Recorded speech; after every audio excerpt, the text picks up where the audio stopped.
क्या आपने कभी सोचा है कि यीशु के स्वर्गारोहण के बाद पहला अध्याय हमें क्या सिखाता है? प्रेरितों के काम एक अध्याय में हम पाते हैं यीशु के अंतिम शब्द, आत्मा का वादा और मत्तियाह का चुना जाना। आइए इसे सरल भाषा में समझें। हे थियोफिलुस, पहले मैंने लिखा कि यीशु क्या करता और सिखाता रहा जब तक वो स्वर्ग में नहीं उठा दिया गया।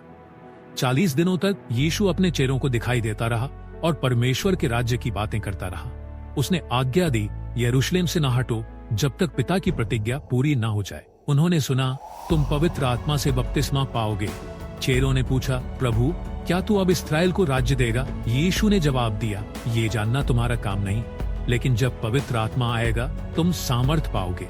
तुम मेरे गवाह होगे यरूशलेम से लेकर पृथ्वी के छोर तक। और फिर वे देखते देखते यीशु ऊपर उठा लिया गया और बादल ने उसे छिपा लिया।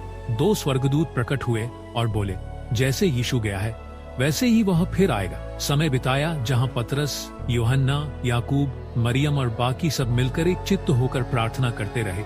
लगभग 120 लोग इकट्ठे थे। पतरस खड़ा हुआ और कहा, यहूदा के विषय में शास्त्र पूरा हुआ। जो यीशु को पकड़वाने में अगुवा था उसका स्थान अब कोई दूसरा लेगा, जैसे भजन संहिता में लिखा है। पतरस ने कहा, उस व्यक्ति को चुनना होगा जो यीशु के बपतिस्मा से लेकर स्वर्गारोहण तक हमारे साथ रहा हो। 2 नाम आए, यूसुफ, बरसबा और मत्तियाह। उन्होंने प्रार्थना की, हे प्रभु तू बता कौन चुना जाए। चिट्ठी निकली और मत्तियाह को चुना गया। वह 11 प्रेरितों के साथ गिना गया। प्रेरितों के काम का पहला अध्याय हमें सिखाता है, आइए हम भी परमेश्वर की आज्ञा में चले, प्रार्थना में दृढ़ रहें और आत्मा की सामर्थ्य की बाट जोड़ें। प्रार्थना है, स्वर्गीय पिता, हम तेरा धन्यवाद करते हैं कि तू अपने वचन के द्वारा हमें शिक्षा और सामर्थ्य देता है। जैसे तूने प्रेरितों को पवित्र आत्मा से भर दिया, वैसे ही हमें भी अपनी आत्मा से भर दे। हमें गवाह बनाकर भेज, हमारे परिवार तक हम मत्तियाह जैसे विश्वास योग्य और तैयार दिल वाले बने।